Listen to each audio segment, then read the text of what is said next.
Hi, I'm Robin Boyce for City Corner. Come on back. We've got a lot of great information for you about what's going on in the St. Louis community right now, going through the summer, and some wonderful programs that are here to help youth in the area.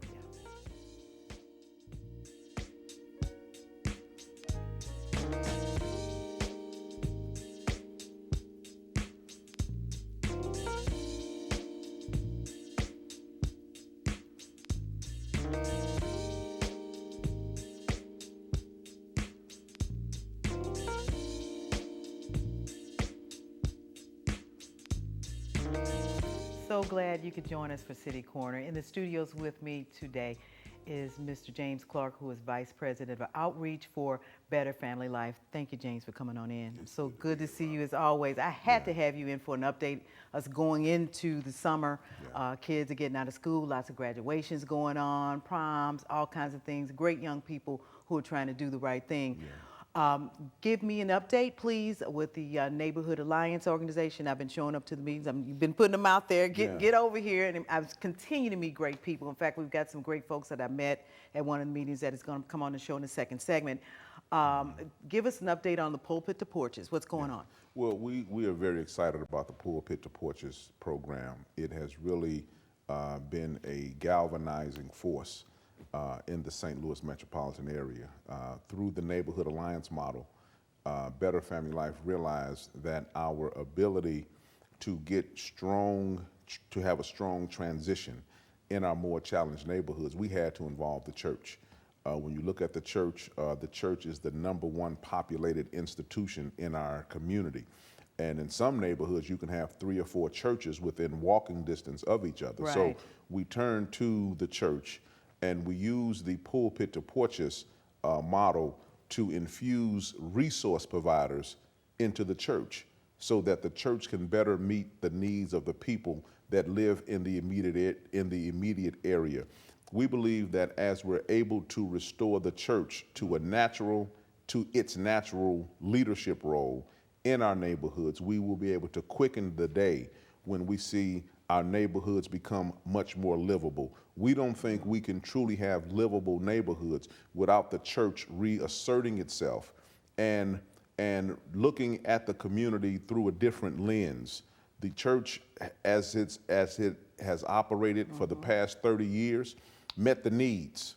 Now we see neighborhoods that have a growing rate of dysfunction. Yes. More and more broken families, more and more young people who have immediate needs. So we think that as we can involve the church in the business, literally, of the families in our more challenged neighborhoods, we can see the communities change. Right now, we have over 45 churches. Involved in St. Louis region, right? In the St. Louis metropolitan area, St. Louis City, and also St. Louis County. Great. And we understand the importance of extending it over into East St. Louis now. Wow. So the Neighborhood Alliance model has resulted in over 2,000 families being engaged through the church and then getting the resources that they need. So the church has been instrumental in helping people find employment, helping people get into drug treatment programs, helping young people get into mentoring programs, helping people get the psychological and the clinical needs met. So we view the church as being that pivotal player now as we can introduce resource providers and marry the resource providers to the church so that the church is able to meet the physical needs of the people in our more challenged neighborhoods. This is the Better Family Life's movement toward solving those issues that we just talked about. 30 years of studies that are consistently done over and over again about why. Why is there crime? Why is there murder? But your organization has taken the step to bring together those resource individuals, like individuals who can help an individual find a job, individuals who can get an individual trained, individual who can get that psychological care under one roof, or you have that kind of clearinghouse set up there that you can funnel through the church as well. But you all come up with solutions by actually putting boots on the ground and going and knocking on doors. Tell us more about that. Well, Robin, to understand the problem and to dissect the problem is not good enough anymore. We have spent a lot of time and energy and resources studying the problem, researching the problem, getting to the root of the problem from a theoretical perspective. We understand fully that we have a broken system. Now, what are the solutions? The solutions have to be long-term and they have to be sustainable. But the solution starts at the household. We've got to be able to penetrate the homes, and we've got to be able to penetrate the homes in our more challenged neighborhoods. I personally have been looking for data, looking at pie charts, looking at different reports that for over 30 years have pointed to the same neighborhoods, have pointed to the same zip codes, and we've watched the same blocks deteriorate. Now, we've seen brick and mortar go up, but the human capital has gotten worse.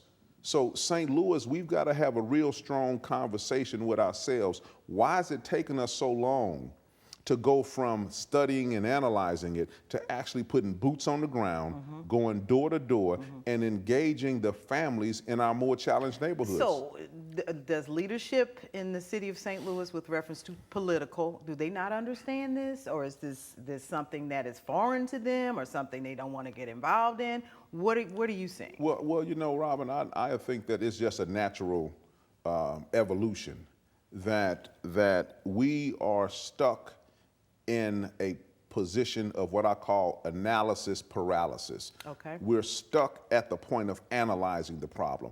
Analysis is good, but at some point we've got to say, we've analyzed it enough. Right. Let's take an action step. We are too slow. And so now we are calling for the next step in social service delivery, in the church's role, and it's not to necessarily confront or call out, but it's the next step in the evolution. It is no different than what Dr. Anderson did in the Jennings School District. Yes. She realized that the school's role had to morph into something more than reading, writing, and arithmetic. So she said, we are looking at students coming to school with dirty uniforms on Monday, Tuesday, and Wednesday.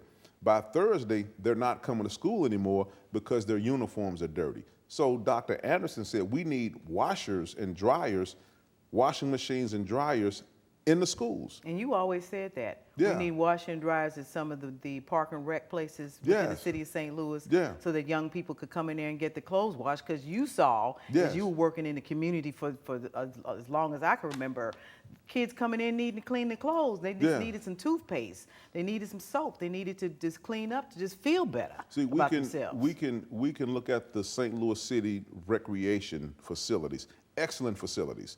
And Evelyn Rice Peoples she's done an excellent job. Yes, she has. And the recreation centers did a good job meeting the needs of the community. Now, they should consider morphing into something more than just recreation centers. They should consider becoming neighborhood resource centers. Gamble Neighborhood Resource Center, Tandy Neighborhood Resource Center, because the community needs recreation. But we believe we have got to have the day where every rec center has a slate office in the rec center, so people can walk and see who's hiring. People can walk to the rec center, put in a job in the neighborhoods that they live in, right? In the neighborhood that they live in. We believe that every rec center should have a GED class in it. Every rec center. We believe that every rec center should have a food pantry. Robin, I can't tell you how many young people come to my office every day, and I have to give $3 and $4 to, so that they can go buy some food. Now, if we're not able to feed them, they will go rob somebody to get some money, not because they're a criminal, but because they're hungry. So we believe that rec centers should have a food pantry in the rec center. Rec centers should have drug treatment programs in the rec center. So St. Louis, we've got to evolve as a community. What we've done in the past was based on what we understood. We've got to be able to say, okay, it's time to now look at it through a different lens. Right, because it's different now. It's totally different. It's just, explain to youth what's happening today. Yeah. With the things that we're hearing about in the news that have been so tragic, with reference to young women losing their lives and cars snatched from them and babies left in the car, or someone shooting a child. Yeah. And what's going on with the folk in the community? What's happening? Well, Robin, What has happened? Well, Because it Robin, didn't used to be this way. the sad reality is that this was easy to foresee. This was easy to forecast. See, we have neglected the human capital in our neighborhoods for far too long. We have big ticket development going on. We have high price development going on. St. Louis, we spend a lot on brick and mortar, but we've ignored the human capital. And because we've ignored the human capital, it has morphed into dimensions that we're not prepared for. And the only way to reverse that trend is to be active in our more challenged neighborhoods. If we think that this is going to solve itself, we are tragically wrong. And what we see playing out today, it only gets more intense. So St. Louis, we are challenged right now, and we cannot look the other way. We cannot act as though we're not in crisis. We need to calibrate ourselves at this point to go into our more challenged neighborhoods.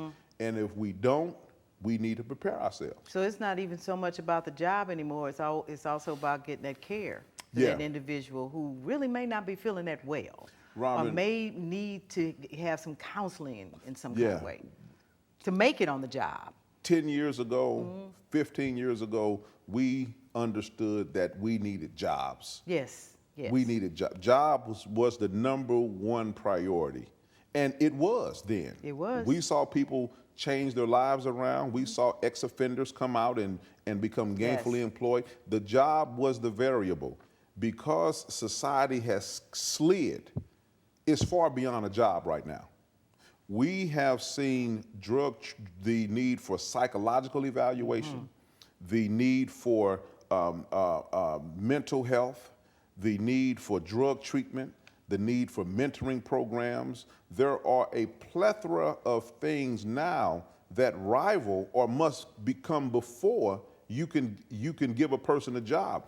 We can go into our neighborhoods and we can pass out jobs. Right. Within 2 weeks, half of the people will no longer be at work because they were not prepared. Right.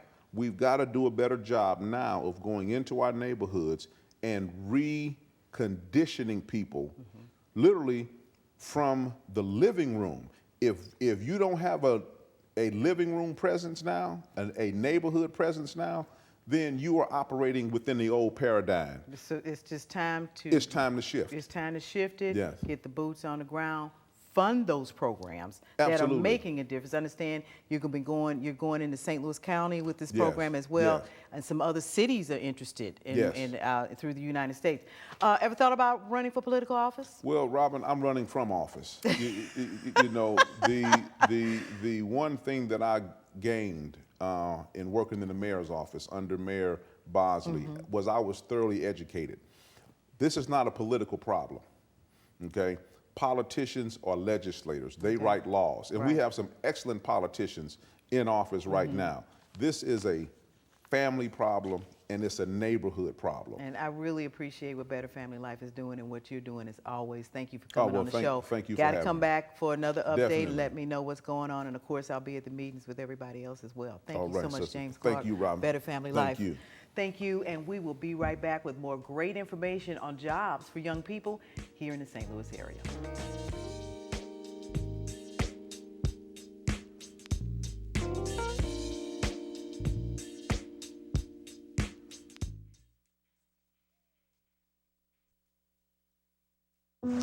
Hi, my name's CJ. A few years ago, my father became seriously ill. I did what I could do before he passed, but it took its toll. I lost my job, my house. I'm getting back on my feet, but I don't know when there'll be food on the table. How'd I do, CJ? We could be twins. Well, cousins, maybe. Play a role in ending hunger. Visit feedingamerica.org/hunger and find your local food bank. If you drive buzzed, it could cost you around $10,000. You'll face major legal fees, major fines, and steep insurance penalties. You could lose everything. Nothing kills a buzz like getting pulled over for buzz driving, because buzz driving is drunk driving.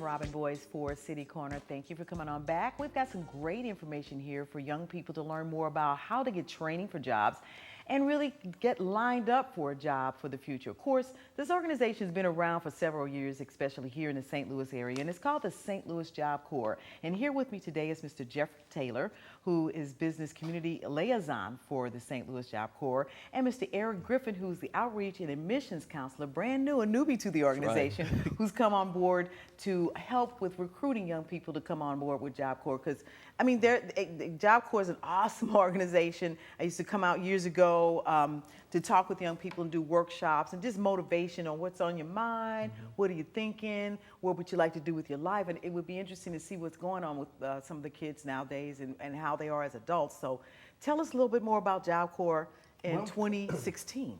Yeah, well, Job Corps has been around for over 50 years now, and in St. Louis it's been well over 36 years.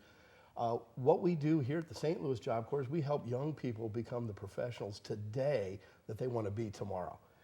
The nice thing about that is they're still discovering who they are. Now we have 13 different career fields that we can train people in.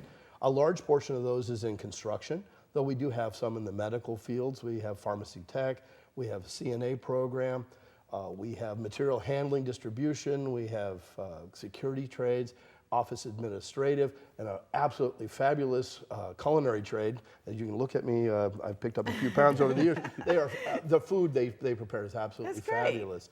The big ones, though, is in our construction trade. We are pre-apprentice programs for the local unions, and we have, in addition to that, we have welding trades and basically building construction technology. Awesome. So a student can come to us in the construction field because that's about ready to explode. All the big construction that is coming into the St. Louis area, all these big projects coming in, and what we've had is basically 8 to 10 years of no new people going in. Really? A lot of the people who are in are getting older. They're getting ready to retire. Those people who were in that got out are not likely to come back. I heard that from some colleagues at MSD, where they're saying a lot of folks are retiring out with that organization right now, and the biggest problem they had is the recruitment of folks who are qualified for those positions. They do have to have training in those fields to be able to work in it. Matter of fact, MSD is coming up in 2 weeks. We're going to be discussing how we can incorporate some different training programs back and forth. Very good. We're doing some stuff with MoDOT. They're running into the same problems. So we're hoping to have our students trained on for CDL Class B in it. But the neat part is we don't offer just the preliminary. You hear, well, you have to have OSHA 10 in the construction field. You can't get a job without it. It's fairly easy to get, but that doesn't even count for us. We have to provide it, but that is an initial level credential. We provide levels of credentials above that. Wow, that's fantastic. And so they'll have scaffolding certifications, they'll have certifications in forklift. We have students going on getting certifications in HVAC, all sorts of different areas. Excellent. Our goal now, we're under a new management, under Adams and Associates.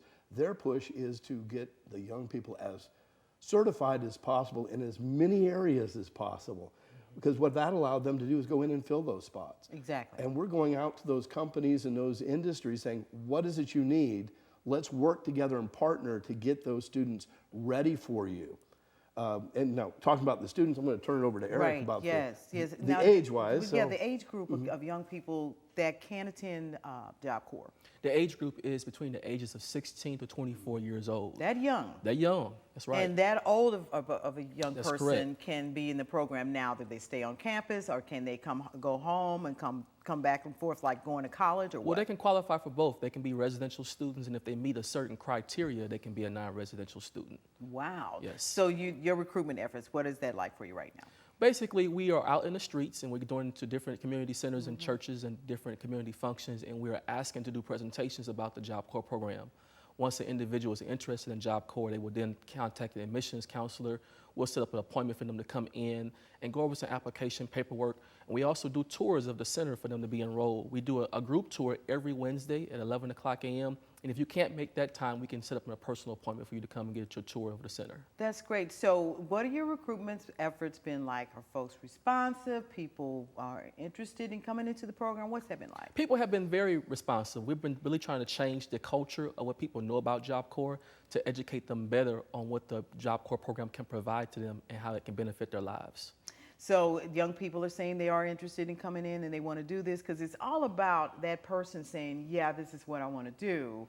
Because the opportunities are here. Right. So how do you get that young person interested in coming on through the door? Because at one time, Job Corps didn't have this great reputation. Right. And folks like, oh Lord, I don't want to send my child there. They don't want to go. But things have changed a little bit. Talk about that. Safety-wise, it is a big one. There's been a lot going on in the communities around. Young people, a young person's safety is very important to us. Yes. We are really, truly a gated community right now. We monitor who comes in and who goes out. We want to keep our students safe because when a grandmother or a mother or a father says, I'm going to turn my young person over to you, it is very important to us that we keep them safe and we provide all the training and the necessities they need. And when they come to us, the dorms are absolutely beautiful. The campus is absolutely gorgeous. Most people who come on say this is like a college campus. Yes. We really are. Though we have high school programs, for those who do not have those credentials, we have students who come who have been to 2 years of college, and they'll come in saying, well, wow, I went that route. The training's not getting me a job. Right. I want one of these hands-on jobs where there's openings. So you can like finish high school, probably do a couple of years at St. Louis Community College, not really feel like I got it, maybe 21 years old. You can come and Now that you've matured even more, Right. Yeah. you're more likely to take those career fields seriously. Construction is a serious field. Medical Yes, is a it is. serious field. Yes. All of these fields those are professional fields. And that maturity level, which is why we can be up to a 2-year program for the average student if necessary. If they come in at 16, we want to make sure that they've got all the career possibilities. So at 18, which is really the hiring age, we can really get them a good career. So they can stay, how long can they stay in Job Corps? If they're 16 and this is a kid who has possibilities of getting into trouble, okay? All right. And they've gone through a program and a referral service like a Better Family Life says, kid, hey, we want to take you over here. Your mom really doesn't know what they can do with you. We're going to get you some psychological treatment. We're going to help you out here, some great counseling. Well, here, we got Job Corps. Doesn't have his high school diploma yet, any of that. What can Job Corps do? The neat part, let's say the student's 16, they're not doing well in school, they're bouncing from house to house. That's the typical thing that we run into at that age. They can come up to us and basically do 2 years worth of training. We also have advanced training. So we could take them into, let's say, our Transportation Communication Union. We had this happen with a young man. He was homeless for basically 5 years with his girlfriend. They were bouncing around from home to home. Both of them came into Job Corps. He completed the welding trade and went on to our Transportation Communication Union. In that union, he went to work with the railroads. That's another one where the hiring, they're retiring, and they've had trouble filling all the new slots for Carmen. Well, he came in, got a position in the Carmen program. I personally got to see his check at 9 months. Wow. $72,000. Awesome. He didn't finish the rest of the year, he made more. But he decided to buy a house, he got married, he cut back on some of the overtime. He didn't quite top 100,000, but he had 98,000. That's awesome. Now, that's not the typical one coming in the door. He put 3 years in. Okay. And he was working all the overtime, did all the extra training, took those extra certificates. And he wanted to. He wanted to. If they want to, we can do that 3 years, get them, and they are set. The average student's coming out, they're making $13.45 range per hour. Okay. In excellent career fields. Now, each career field is going to be different. Culinary may not pay as much if you don't take advanced training, but we could send you to San Francisco at Treasure Island Job Corps Center to become a sous chef, or we can send you to Baltimore area and at one of our training facilities there, and you can become a sous chef. It amazes me how a lot of chefs who are coming out of culinary arts schools are getting jobs being private chefs for folks. Right. And some folks who have the money are setting them up with people, with kids on college campuses around the country because that child only can eat gluten-free, certain stuff. and they're getting hired, and they actually have businesses that they're starting because they're doing private chefing for people. It is the culinary hospitality industry here in St. Louis is growing. It's awesome here. And having those credentials, and neat part, you can come to us and get that whole certification, become a sous chef, and you could leave with no debt. And no Job Corps had a Culinary Arts program. Oh, That's yeah, it's awesome. a fabulous program. That's great. Yeah. you would enjoy they do the some foods. top chop and all sorts of competitions That's on great. center, and yeah, they like judges. That's and I like great. being one. So I know. So in looking at young people, I mean, what is your pitch to an individual coming on board and you knowing they probably have made a decision on what they're going to do in life? Say you are meeting with or talking with a group of 16 to 18-year-olds who are kind of like, what am I going to do? What do you say to them? Our philosophy is if you're willing to change and you're willing to commit, this can work for you. If you can commit to those different areas, we can do our part if you do your part. So generally when you meet a kid in that age group, what are they thinking? What's going on in their minds at that point? A lot of times it's just really sitting down and talking to them, and they have a lot of different things going on in their life. They understand that sometimes high school is not working. They're around the wrong culture or wrong crowd. Right. And so we're actually getting down into the nitty-gritty and asking college them what's is not wrong. for everybody. It's not for everybody, no. You know, so knowing that about the young person and knowing that they Job Corps may be an answer that can Correct. make that difference in their lives. Yes. To it do has. something different for them. Job Corps, again, like you said, been around 50 some odd years. You've got how many students out there right now? We're in the 300 range, and we can handle a capacity of 520. Okay. So we have the openings right now. Summer's kicking in. We bring in new students every week. Right. So a young person can get ahead of those people still in school. Okay.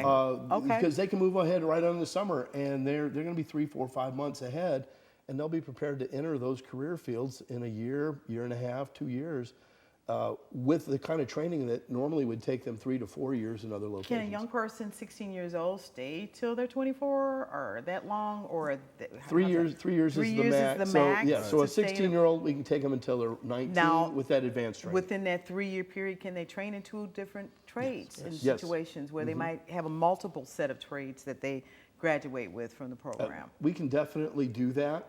We have students who have gone into cement and then have gone into plastering, Okay. or they've gone into carpentry and then switch over to another construction trade to broaden their skill base. Sure. We have CNAs who also decide to take culinary because their future, they're looking at that dietary. Right, for And that- now they for have that that Serve patient Safe that they will be taken certification, care of. the state certification to be working as a CNA, and then we can even send them on into college. I really appreciate you coming on, Jeffrey, talking with us about Job Corps. Thank you so much, Eric, for coming on board. You got some great programs here. You've got some great programs, community and audience here in St. Louis, Missouri. It's up to young people to make decisions because, you know, they all act like they're grown anyway. So you now have something that you can get into, and it's right here for you. St. Louis Job Corps, one of many programs in the St. Louis area to take advantage of. I'm Robin Boyce for City Corner. We'll see you next time.